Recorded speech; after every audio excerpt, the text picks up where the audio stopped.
ఛత్రపతి శివాజీ జన్నత్ చేరుకున్నారు జనా. ఆ దక్కన్ని మన మొఘలాయులు దక్కించుకోవడం ఎంతో దూరంలో లేదు. మరాఠాల సింహం లేనప్పటికీ తన వేటని చావా కొనసాగిస్తాడు. మరాఠా సామ్రాజ్యానికి వ్యతిరేకంగా ఎప్పుడు ఆలోచించినా చీల్చి చెండాడుతాను.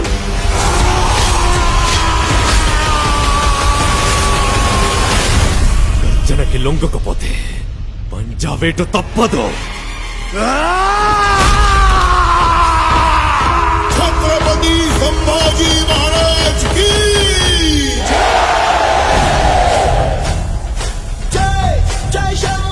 ఈ యుద్ధం స్వరాజ్య సాధన కోసం చేసే యజ్ఞం. ఆ మహాదేవుని సాక్షిగా ప్రతి పౌరుడి సంరక్షణే మన లక్ష్యం. స్వరాజ్య స్థాపన సాక్షాత్ ఈశ్వరేచ్ఛ.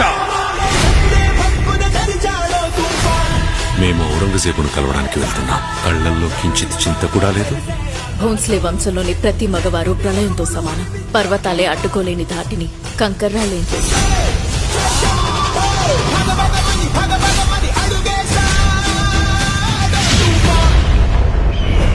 చిన్న పెద్ద చూడకుండా అయిన వాళ్ళ శవాలని తొక్కుకుంటూ ఈ కిరీటాన్ని అందుకున్నాను.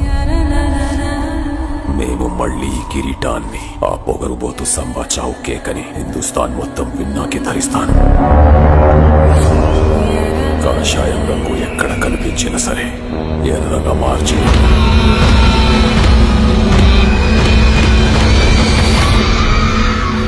సమయం ఆసన్నమైంది. మెరుపు దాడి చేద్దాం. ఔరంగు నిరంకుశత్వాన్ని కాల్చి బూడిద చేద్దాం. ప్రత్యర్థులు ఎన్ని పండాగాలు పన్నినా సరే ప్రతి వ్యూహాన్ని ఛేదిద్దాం. ఛత్రపతి శివాజీ మహారాజ్ స్వప్నాన్ని సాకారం చేసి తీరుతాం. జై భవానీ. నమః పార్వతీ పతయే. హర హర మహాదేవ్.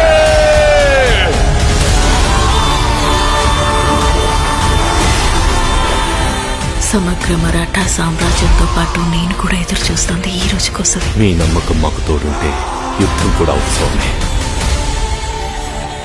వీడిని ఎలా హింసించాలంటే చావు కూడా వీడిని జాలిపడి చంపాలి. ఆ చావు నా కాలిగచ్చ కట్టి రుద్ర తాండవం చేస్తాను. నా చావు ప్రతి మరాఠా ఇంట్లో ఒక శివాజీని ఒక సంభాజీని పుట్టిస్తుంది.